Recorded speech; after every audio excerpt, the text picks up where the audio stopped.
मंत्री से संतरी तक, गृह मंत्री से प्रधानमंत्री तक अपनी डिग्री लाके मिला लो ओझा साहब के सामने। अगर डिग्री में आपकी वजन होगा तो वहां भी बैठ जाएंगे। सभी भाइयों को अस्सलाम वालेकुम और नमस्कार। सबसे पहले बुलंद आवाज में बोलिए हिंदुस्तान जिंदाबाद, नारा तकबीर, अल्लाह अकबर।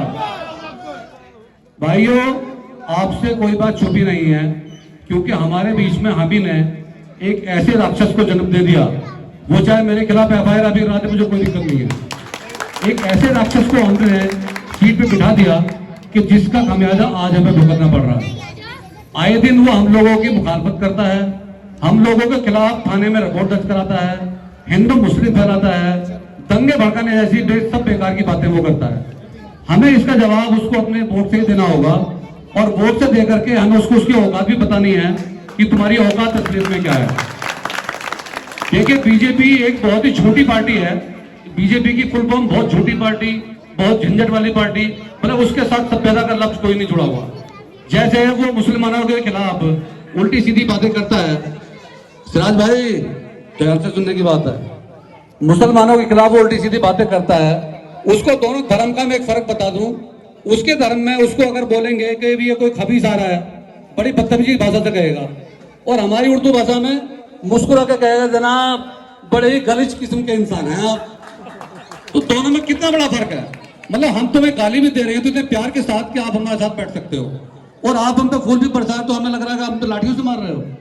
इसी बीच में एक गलतफहमी, परसों कांग्रेस पार्टी की मीटिंग यहाँ पर हुई थी, उसमें जो हमारे कैंडिडेट थे कांग्रेस से, उन्होंने आप सबके बीच एक गलतफहमी डालने की कोशिश की, जिसको मैं समझता हूं कि शायद वो पता नहीं किस बेवकूफी में उस बात को बोल गए।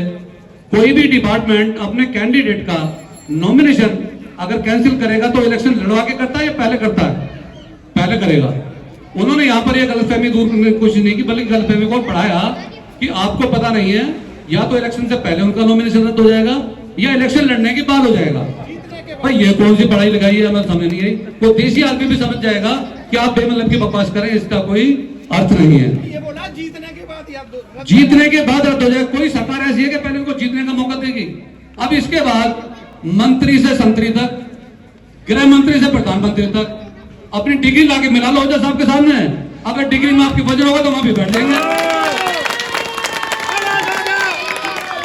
अब तो ओझा साहब जैसा आदमी देखे, हम खुद दूसरी पार्टी में जाने की मंशा बना चुके थे मनीष जी के जाने के बाद, लेकिन जब हमारी मुलाकात ओझा साहब से हुई तो हम लोगों ने अपना फैसला चेंज किया, और हमने देखा कि ये एक नेक इंसान, ये पॉलिटिकल आदमी नहीं है। आपको अगर इनकी कोई बात समझना है तो उसको ये मत समझना कि ये बोलना नहीं जानते, इसका मतलब पॉलिटिकल बातें नहीं आती। अब मैं आपसे जानना चाहता हूं कि आप अपने बच्चों के हाथ में लाठी डंडे देना चाहते हैं या उनको IPS बनाना चाहते हैं, ये आप समझेंगे बेहतर। भाई नेगी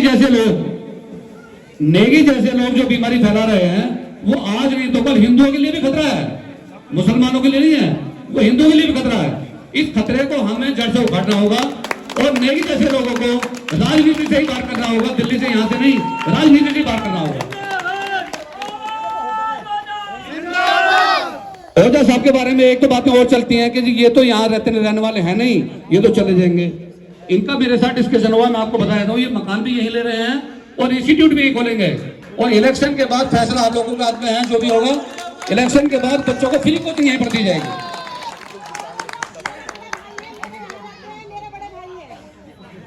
चलो, उनकी छोटी बहन को जब आपने देख लिया जिनके वजूद है, तो बड़े भाई का वजूद क्या होगा, इससे आप अंदाजा लगा सकते हैं। खैर, अब वक्त की कमी है, इनको शायद दूसरी मीटिंग में भी जाना होगा, वरना जहर तो बहुत भरा हुआ था अंदर। इस नेगी जैसे दो कोड़ी के गुंडे ने यहाँ के माहौल को इतना खराब कर दिया जो आज तक कभी नहीं हुआ था। और मैं यकीन से कह सकता हूँ कि अगर ये चुन कर आ गया तो आप लोगों के बीच में दंगे करा कर रहेगा। इसीलिए हमें इस बात का ध्यान रखना होगा और पूरी मेहनत और शिद्दत से ओझा साहब को जिता कर लाना होगा। इसी के साथ शुक्रिया, खुदा हाफिज़।